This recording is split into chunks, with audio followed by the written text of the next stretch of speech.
you when you're alone. No one is watching you, and you don't have to play any role. The answer might surprise you. In this episode of Reflections of an 80-Year-Old, I want to explore how our sense of self evolves over the years, from who we thought we were when we were much younger to who we've become when we're finally at peace with ourselves. There are so many outside influences when you're younger, when you're a teen and early 20s. And of course, it's so much different today than when I was younger. When I was younger, my influences were my peers. In most cases, kids my age, as a teen, wanted to fit in with all my friends and whatever was popular at the time. Trending, clothes, whatever, hairstyles. Choosing your friends was important. Or maybe you didn't even have friends. You want to be alone when you were a teenager? Not really. And I'm speaking specifically for myself. I had a lot of friends.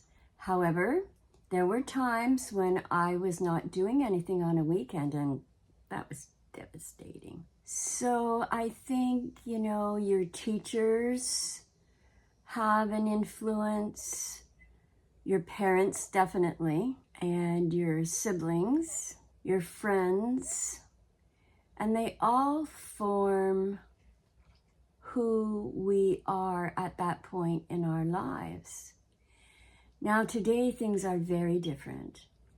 There is the extreme influence of social media and all the bullying that goes on, which I cannot imagine parents bringing up children in this day and age. There must be a lot to deal with, and how to bring up your child so that they have a good sense of self and are minimally influenced by friends and social media, and perhaps putting some rules around social media and the games, etc. As we move forward in life and are a young adult in our 20s, in my case, I got married when I was 22.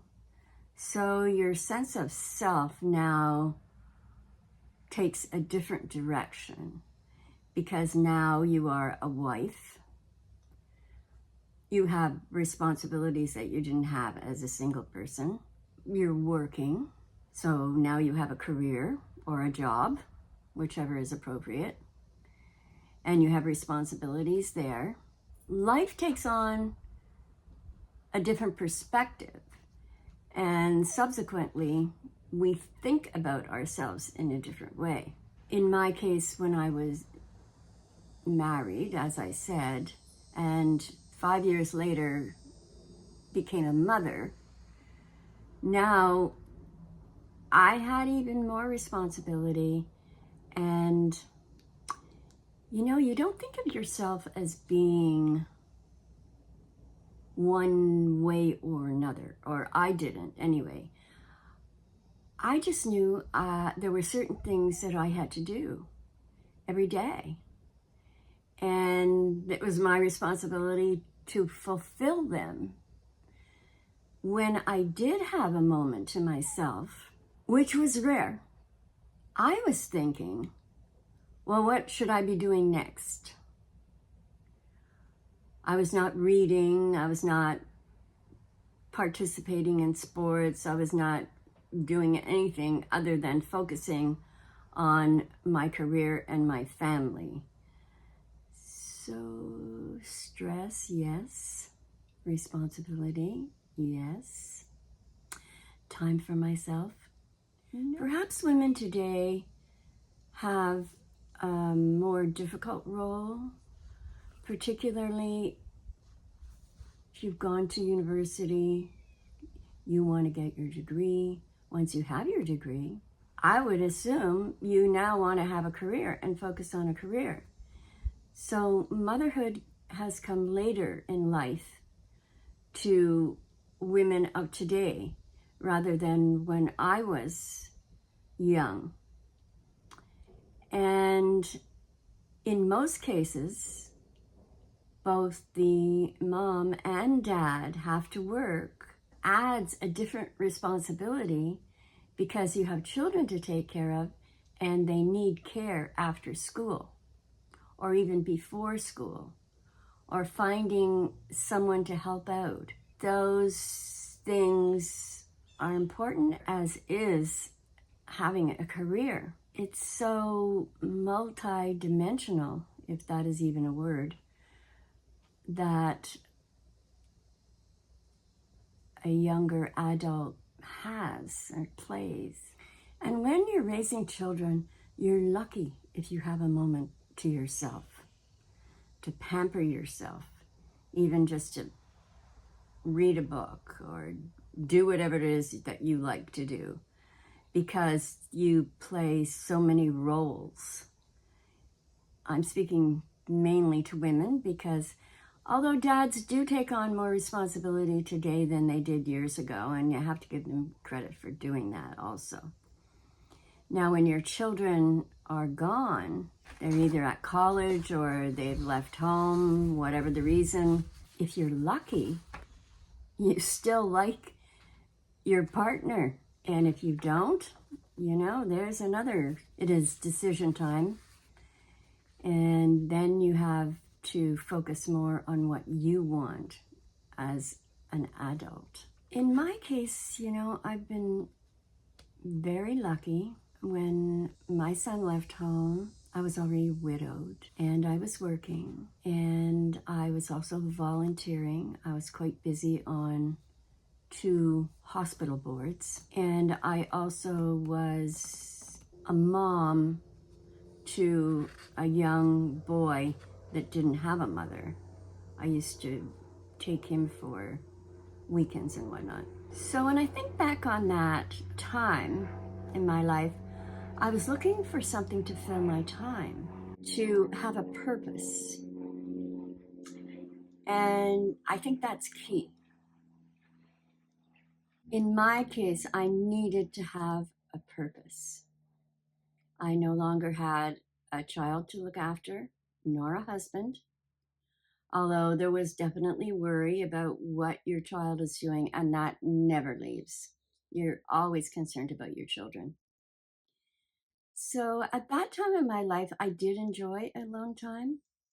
I was able to socialize, do more than for myself than I had in previous years. So who are we when we're alone?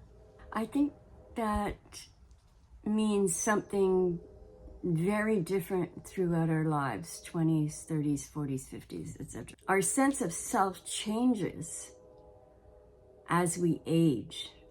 We're not taking on the roles that we had earlier.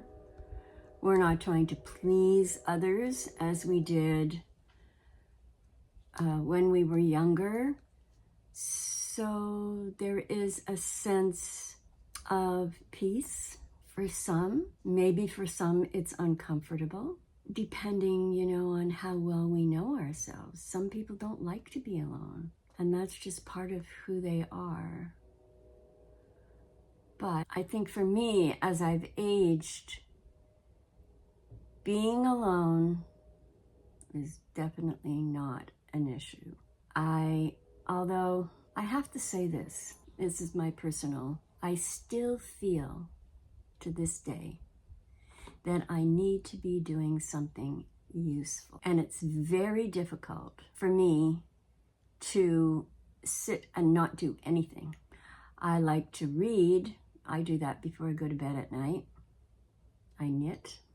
I sometimes do that, knit or crochet when I'm watching TV in the evening. But to just sit and dream or meditate or whatever, I find that very difficult to do. And it's something that I really want to focus more on now as I'm turning 80, to, not sure the word that I'm looking for now, as I understand myself more. And I encourage you to do the same. Take a moment and think, what is it that I really want to do? Who am I when no one's watching? If you can relate, I'd love for you to subscribe and to leave your comments about how you feel about yourself as you've gone through the various roles in your life.